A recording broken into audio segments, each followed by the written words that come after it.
Hey, my name is Alex Richards and welcome to The People Behind the Party, hosted by us here at the Birthday Party Network. Today on our show, I'm joined by Jay, who operates Ryze across Edinburgh, Glasgow and Dundee. We will hear about the importance of mindset, how to manage a large team, and how to make sure every guest leaves smiling.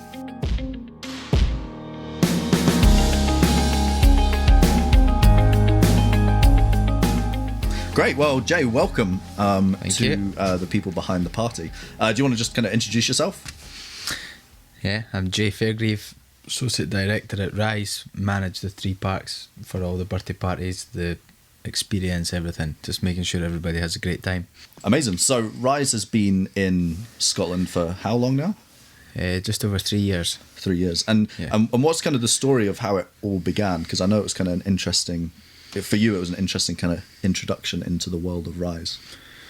Yeah, so for us, we owned the building, and Ryze was an American company called Circus Tricks. They moved into the building with us, and then as they started to run it in the UK, they realised they wanted UK partners, and we partnered up with them, and now we are the UK operators for Circus Tricks. Circus Tricks now has over 300 parks across the globe, so it's the biggest trampoline park operator in the world that we are partnered with. That's crazy. Which is cool. So it was a US company. Do you want to talk a little bit about the progression from it being them being in Scotland to you guys getting involved?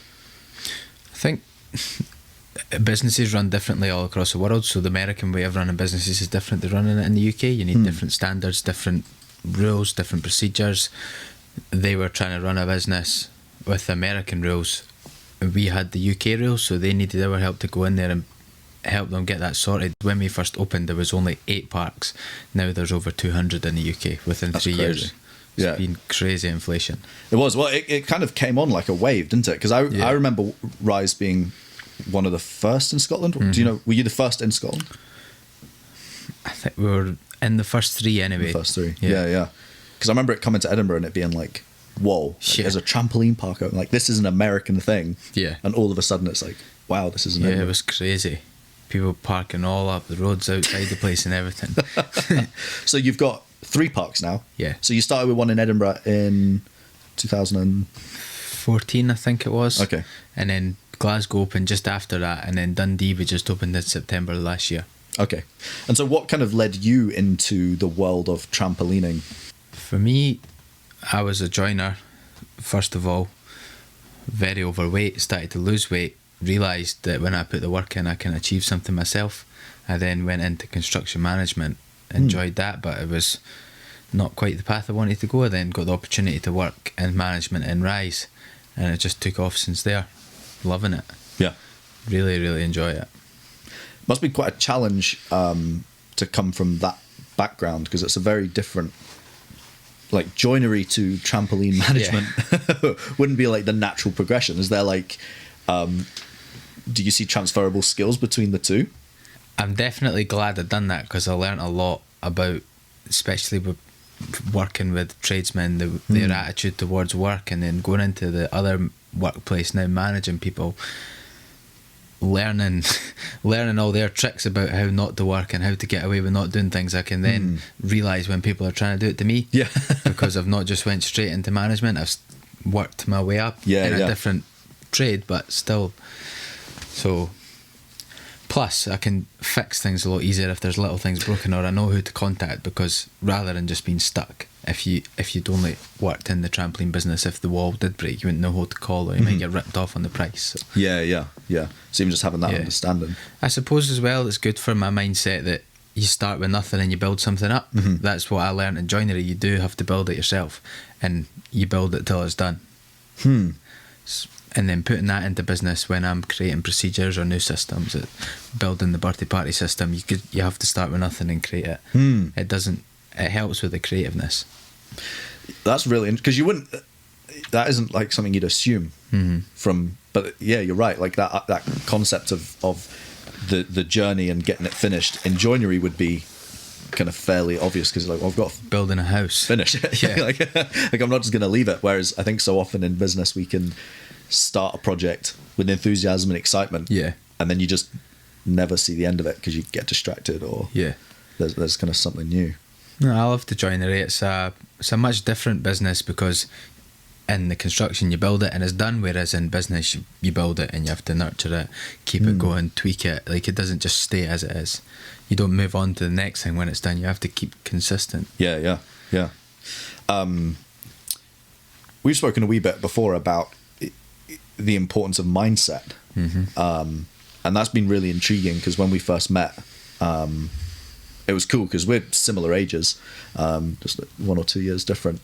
And I think kind of amongst guys our age, the idea of kind of self-improvement, self-growth is probably lacking in general, I would say. How did that all start for you? I think going back to when I was really young, my dad and my mum used to take me on courses with Jack Black. There was a mindset course when I was really young. Got a bit older, through my teenage years, I just ignored it all. Never really done anything for self-progression, and then lost the weight again. That sort of got me back on board with actually doing things for myself rather than expecting it to be done. Then transferred into management and Ryze.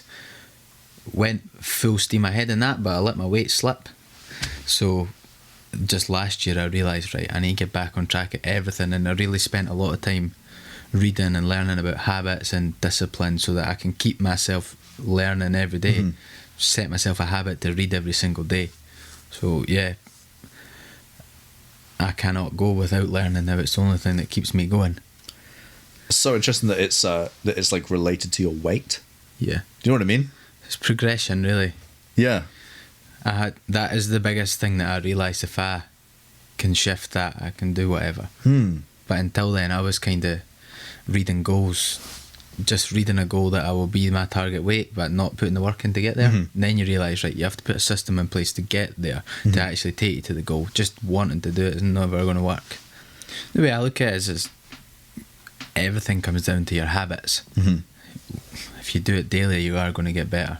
For me, if I exercise or eat healthy, or if I read 5 procedures out of the procedure manual every day, I'm going to learn more and I'll be better at my job because of that. Doing what other people don't want to do is what's going to get you further forward. It is so obvious, but I just think so many of us miss it. Yeah, a lot of people won't even. I think when you have to look at yourself and realise what you can do to become better, not expect the outside to make you better. And once you look at it that way, there's much more opportunity to improve, because nothing changes unless you do. Yeah. That's the way I look at it. Yeah. And so tell us a little bit about this kind of reading marathon you've been on. 2 and a bit years ago, I was at an event and I heard a quote that says you've got to learn more to earn more. And that quote just changed my life, really. Since then, that was 2016, I maybe read 10 to 15 books. 2017, I had never read any. I just got too busy working in the hamster wheel. Just going every day, working myself out, getting burnt out too much. And then it was like October 2018, I was like, right, I need to get back on track. I learned a quote that says, "He who asks the questions is in control."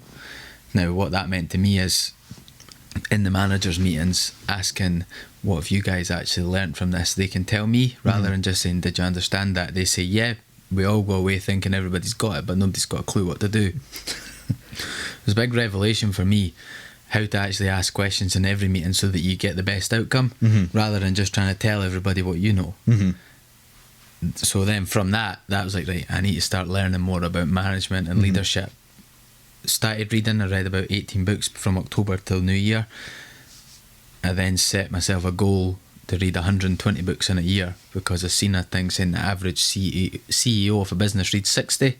I was like, well, I'm doubling that. I like to set hard goals. If you set a really big goal and you only achieve 80%, it's better than setting a goal that was only 10% and achieving it. So yeah, I'm on 96 books so far this year. That's crazy. That's so many. Yeah. Have you got like a top 3 that you've read that you'd be like, you should read these? For me, the way I read the books is that if I can get one good nugget out of the book to make me a better person, it's worth it. And I have got one from each book. Atomic Habits by James Clear, that was an interesting book. That was what sort of realised to me that it was your habits that make a difference. As a whole, it's made me a much better, disciplined person.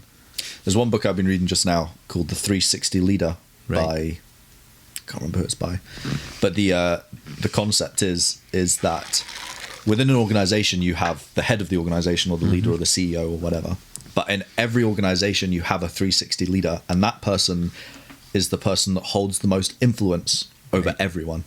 So they hold influence over management above them, but also hold influence amongst their peers, and even if there's people below them. And to understand and identify who the 360 leader is in your business, or whether you're that person in the business, is a really interesting mindset to understand about. Then how can you nurture that person? Because people will tell the 360 leader things that they wouldn't tell you, but the 360 leader will then tell you, and you'll be and they'll have power to influence what you think as well. And that's just been really interesting for me recently to think about in my business. You know, who is our 360 leader? Who do I want to realize and say, actually, like, they're the ones that actually hold the power among all my team. You know, and actually if I can nurture them and help them grow, they might not be top management who you would expect to be pouring into and want to grow, but if I can grow the 360 leader, actually that almost dispels more so because of the influence they hold over everyone. How are you thinking you're going to do that?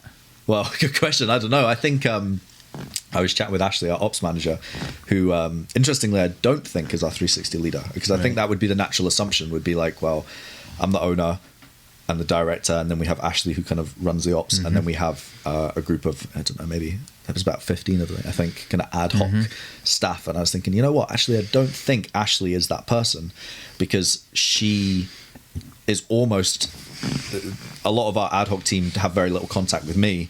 Most of it is through Ashley. So actually Ashley in their eyes would be the director, or you know, the manager. And so actually the 360 leader is kind of one of our girls that operates our parties, and she's probably operated it for the longest, but a lot of the team trust her. I know that she has a lot of influence over Ashley because she's on the ground, she's doing things. Ashley trusts her.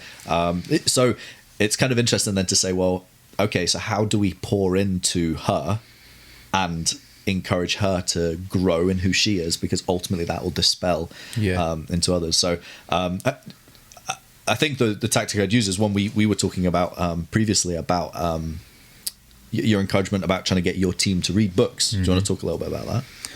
Yeah, so January this year, one of the first books I read on leadership, it was really shone a light on for me what leadership actually was and how much I needed to instill that into Ryze. So I thought, great idea, I'll start buying everybody a book a month, we'll all start reading, everybody will learn, and we'll be flying. So first month, maybe one of the managers read half the book.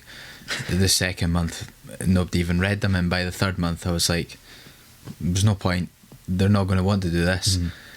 I can't force somebody to want to learn, they have to learn for themselves, because that's what makes it exciting for me.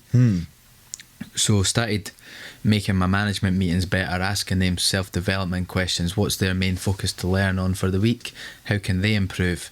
Really getting them to push themselves forward. And I kept talking about examples about how I was learning, what I've improved because of my books, telling them about the book I was reading. Over a period of 7 or 8 months, all the managers started to get on the self-development mindset. Some of them are actually now doing their own courses on their days off to become better in their career.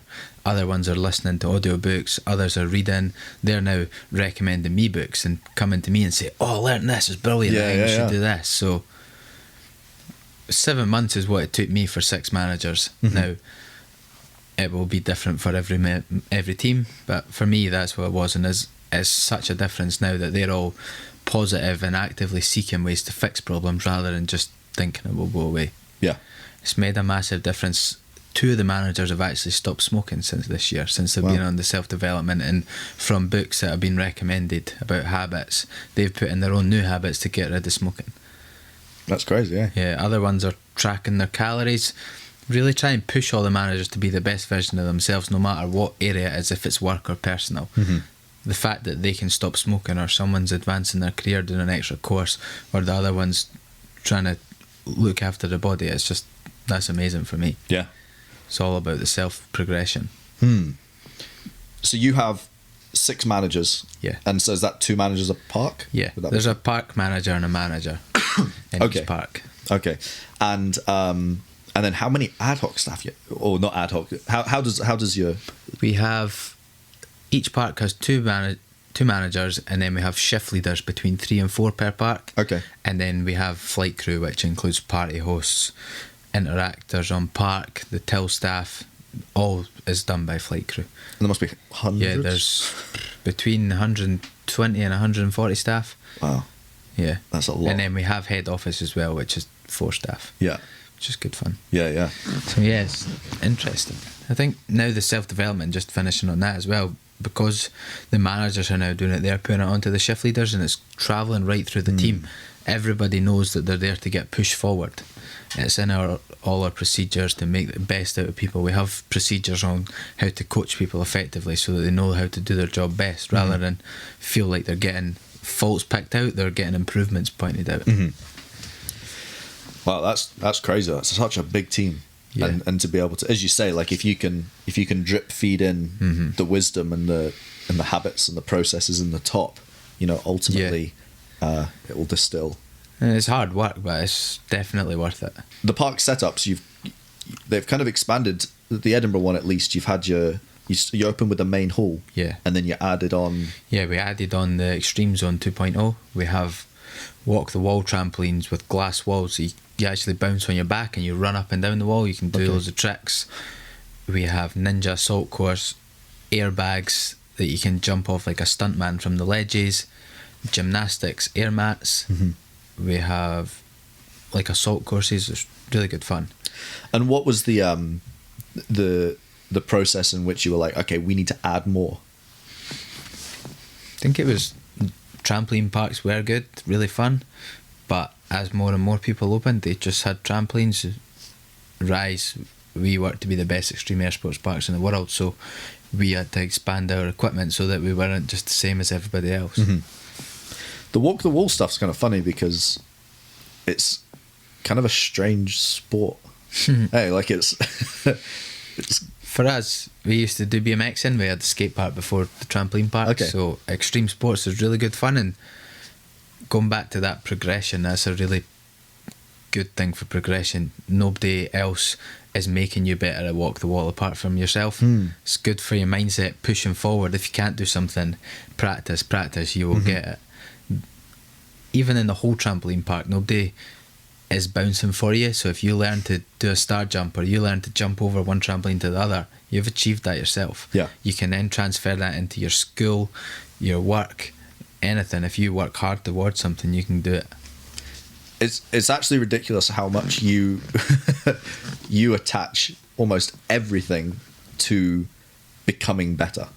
Like, it's a trampoline park. You know what I mean? It's like you're just going to bounce on a trampoline. But from your point of view, it's like, yeah, but you bounce on the trampoline and then you get better. Yeah. And because you get better, you can then do better in school because your mindset is that I can do something and I can achieve. And Yeah. like, it's just funny, eh? Like you think you're just going to go for a wee bounce on a trampoline, but it could change your There's life. a lot of science as well about bouncing that actually releases endorphins in your brain, and it does genuinely make you happier. Yeah. And plus, it does exercise every muscle in your body, so you do leave feeling like you've had a good workout. Yeah. Even though it is fun as well, it's really good for the kids. It gets them off from the TVs. There is no phones all the time when you're bouncing. It's just good old fun. Yeah. I've been to Ryze and I was absolutely dying the next day. Yeah, it's good fun. As you say, like you're sore in places you didn't even know you had could be- muscles. Yeah, that's right. I just wanted to go back to the team actually, because I wanted to ask you about what's it like for you being so young to manage a team of people who are probably older than you or some of. Is there like a strange dynamic for you? It did used to be. I used to be a bit worried what they would think or how they would treat me, but I know for a fact that I work so hard to get where I need to be, and I'll make it happen. If I don't know how to do it, I'll learn how to do it. So whenever somebody does ask me, if I don't know the answer, I'll find out. Yeah.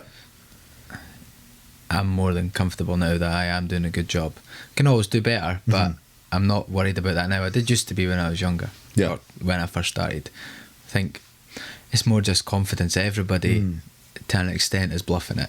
So once you realise that not everybody knows exactly what they're doing all the time, and you're just the same as them, you don't feel that worried. Yeah. I learnt a quote the other day. The best question you can be asked in the world is when you don't know the answer to, because you have to learn and find out.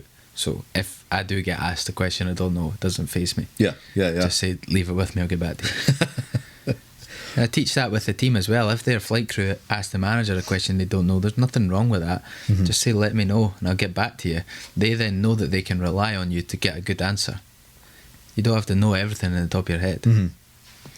You just have to know that you will get the answer and fix it. Yeah. What's it like having such a young team? Because the flight crew, my perception is that they're kind of like school leaver age, you know, maybe in college or start of university. Is there like what is that generation? They're not millennials, are they? They're generation Zs, are they? What's it like dealing with that that mindset? They are really self-sufficient in that generation. They do want to do everything themselves, so rather than force them to do certain things which doesn't work, we empower them to be able to do it. So we will coach them how to do it, get them to then coach us back so that we know they can do it. Then we'll say, right, you're now in charge of making that happen. Okay. Give them that ownership of their task, makes them feel better, rather than say, you have to get this done now, which nobody is going to be told what to do and then go do something with enthusiasm. You have to make them feel happy about what they're doing, explaining to them how even a mundane job of cleaning the toilets can have such a big effect to somebody when they come into the birthday party. If they are going to a birthday party and they go to the toilet and there's water or rubbish on the floor, they automatically think that this place isn't as good as it could be. Then it starts to plant that seed of doubt about the birthday party, or they're bouncing. If they can't clean a floor, what else can't they do? So little things like that, once they actually realise what a big impact a little task does, that they probably never thought of it like that way before, the job gets done a lot better. And you have to keep that coaching up, and it never stops, but it does make the job get done better and gives them the satisfaction that they are making a part of the big picture by just doing that little task. Yeah. Rather than just feeling bored, I've got to do this again, it's rubbish. Nothing gets done for no reason, it's all important. They just have to realise why it's important. Yeah, the key is the why. Yeah. Goes back to like the Simon Sinek whole, 100%. You know, what's start with why. That's what it is, isn't it? Why, what, and how. Yeah. Interesting. So birthday parties. So you guys have you have a massive trampoline park, which is and ninja stuff and all that. Most people in our network have a birthday party company alone, and that's just what they do. Whereas for you guys, you have so much more. You're operating 9 till 5 or whenever, you know, every day. There's tons of extra stuff that you add. So how do you then slot birthday parties into all of that? The whole Ryze business model is making that experience great. What better place to give someone a great experience is a birthday party. Everybody comes to a birthday party to be excited, and we just love delivering that service.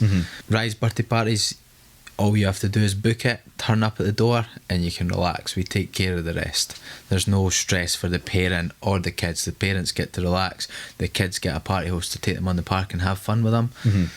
They get interacted with. They get shout outs on the microphone for their birthday. It's just that whole VIP treatment to make them feel special.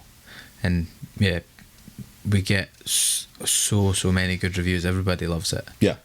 And how many birthday parties do you do, kind of a week or a month? Do you have a rough? Across the 3 parks, we're about 50 birthday parties a week. That's crazy, eh? Yeah. That's a lot of kids going. Yes, a lot of fun. Do you have specific training for your party hosts? Are they like specific people in your parks?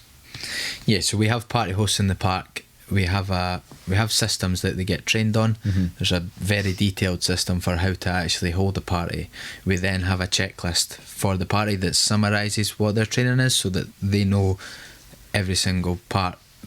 In a Ryze party, there is about 50 tasks that a party host must do. Wow. Now, to the person in the party, that will just seem like a seamless transition, but there's hopefully, even before they turn up, there's 10, 15 things they must do during the party, 30, and then after 10, just to make sure it all goes well. Yeah.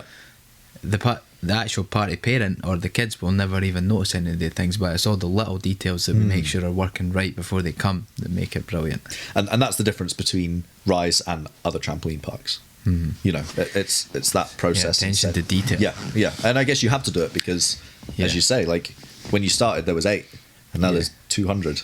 And so being the best is such an important part of what Ryze is. Even birthday party wise, you'll know there's so many places to do birthday parties. There's a lot of competition, so you have to find out what everybody's looking for and deliver that service. Yeah. We do about 30 birthday parties a weekend across all our various things. You guys are doing 50. There's over 500 other birthday party companies in Scotland alone. Wow. You know, like suddenly, like how many birthday parties are happening every weekend? Like this is crazy. And as you say, there's trampolining, there's cinemas, there's Nerf, there's hot tubs, there's clay party, there's everything, thousands of options. And so being a standout is so important in all of that. Yeah, definitely going on the experience. That's what people really look for. Look after the person. Everybody can go somewhere and get a product, but not everywhere can get the experience. So really our main focus on Ryze is the guest experience. Yeah, from start to finish. Yeah. How do you look after the parent? Is there like a system to manage the parents? Yes. Looking after them when they come in, take the bags, take the shoes, so that they're not standing in reception carrying all the kids' trainers. We have a place that they can go. They can then just sit down and relax. They can get a drink from the cafe. Really, they can even go in the park, take pictures. We have a press pass that you can actually get on, and you can go in the park and take pictures, or we can go on with the phone and take pictures for you. You can just sit and talk to the party parents. There literally isn't nothing needing done by the parent as soon as they come. So it's usually you'll go to a party and you're like, right, I need to get this sorted, I need to do this. Where are they? Let's make sure they come back to the room on time. None of that needs done at all. So that's the main reason why they like it. It's just stress free. Yeah. There's no hiring a hall. There's no, because you do food as well. So there's no trying to sort out all the food. We get the food, we bring it to the room. It's all sorted. As soon as you come in, party host will just take care of everything. Just check the kids in, show you to your party room. You get your own room, get them on the park, get the safety briefing done, bring the food to the party room, sort the cake, play the games. Incredible. Yeah. And I think that's what parents are looking for, isn't it? They don't even want the hassle. They can't be sacked. They're just like, I just want to be able to book, turn up, dump the kids, have an hour and a half on my phone. Drink a coffee. Drink a coffee, just get some chill space, and then have them back. I think a lot the parties that Activity Delivered do are actually quite hands-on for parents. There is quite an element of it. So like our TP cinemas, there's the element that we do come to your house and we set up, so they haven't got the hassle of trying to transport kids and things like that, which I guess you have. But we don't do food because it's for us to take food there, and there's just so many issues with that, whereas for you guys to have that all set up and ready, it's like the parent's dream. It's no wonder why you're doing 50 a weekend. It's crazy. Great fun. No, definitely. You need to have your next party there. That's right. So as a manager of trying to operate and keep standards across 3 parks, again, I know it just comes back to processes, but you can have the paperwork in place, but how do you go about spreading yourself between the 3? For like communicating with the guys? Just in general. I mean, it's for your managers. Again, how often do you meet up with all your managers? Speak to them daily. We have a weekly meeting every week, obviously, and then we do a site visit every 3rd week. Because there's 3 parks each week, I'll do a site visit on each one, but we always have a video call, just so it's face to face through a screen, obviously. But it works well. We have a standard process for our meeting as well, so that before the meeting we know exactly what we need to cover, and we just go right through it. And our meetings have got much more efficient and productive, but we've trimmed them down from an hour and a half to 30 minutes. Wow. So really for me is finding out what I can simplify for the managers so that they have more time to operate in the park and make sure that experience is good. When I first started at Ryze, the weekly meetings took me 3 days, because I used to go to Edinburgh, Glasgow and Dundee each week. Oh, wow. when Dundee opened. Now we've managed to create automated systems through our booking platform that we get reports that tells us the information we need. We have that sent us on a Monday morning. The managers fill in their scoreboard for the week. It lets them know their progress compared to previous weeks, and we discuss that on the call. Yeah. That takes them 5 minutes every Monday morning for the previous week. We then plan what we're going to do to better that next week, and that's what we call it our lion meeting, which is last week, issues, opportunities next week. Okay. We discuss these 4 points. Yeah. And yeah, it's really productive. And that, going over opportunities and the plan for next week, gets them in the growth mindset too, because they're now planning ahead, taking action. The managers love that as well, because they're in control of their park. Yeah. They're coming to me with how they're going to fix it. I don't have to say, oh, that's broken, you better do this to fix it. Then they're just like, oh, okay, and they're going to do it not as good. Whereas them getting to spot them before I even talk to them and tell me their plan for fixing it, they're in control, they're making it happen. Yeah. And when they go ahead and do that, they put a lot more effort into it because it's their ideas. Yeah. For me, going back to that, he who asks the questions is in control, asking them the right questions so that they can come up with their own ideas how to fix it. It's much more enthusiasm goes into the work. Yeah. Incredible. So what's the plan for Ryze then? What does the next 5 years look like? Every single person smiling. Staff, guests, visitors, everybody. Just really building on that experience, make sure everybody's happy. Yeah, but you're right, it goes back, doesn't it, to customer experience. He only has one birthday every year, and if you show up and make it happen, it's one of the things we're working on in Ryze just now, is how easy it is for your brain to kid yourself that things are going well. I heard a story about a business that put a notice board sign up, says first person to bring this bit of paper to the office gets £100 cash. Nobody brought it in because everybody's just so used to walking past it. It's got me thinking, what do we walk past in our business that just think it's okay but it's not? So we're now got a new checklist that we go through our process, what the guest actually sees when they come into Ryze. What do we walk past every day? And we're now got myself doing it, the managers, the shift leaders, the flight crew doing it. Everybody's spotting different things, and it's making it much better for the guest experience because we're looking at it from their point of view, not just walking past that sign and leaving it up because we see it there every day. Yeah. Every single time we do it, we're like, oh, I never noticed that the last time. Yeah. And the more and more people, the other day there was 3 of us doing the same thing. We're looking at the same door and we all spotted 3 different things. So by us getting the whole team helping with that, it's going to be unstoppable. Yeah. Incredible. We always ask everyone, what was their favourite, what was your best birthday party memory, or do you have a time where it was like, this was incredible, this was crazy? Can only remember one birthday party now I think about it, and it was paintball, and I thought I was really sore. Yeah, we went to paintball, then we had a big sleepover at my house. We had a games room in the attic, so it was good fun. We all stayed up there for the night. Yeah, that's the only one I can remember now. Amazing. Well, thank you for coming to chat to us and sharing a little bit more about Ryze. And I think it's fascinating hearing about the importance of mindset, and even on a trampoline you can become better just by bouncing. So thanks a lot. Thank you. Well, that's all for today's episode of The People Behind the Party. Thanks for listening, and thank you to Jay for joining me today to share more about Ryze, its passion for its customers, and how they are changing the mindset of kids through bounce.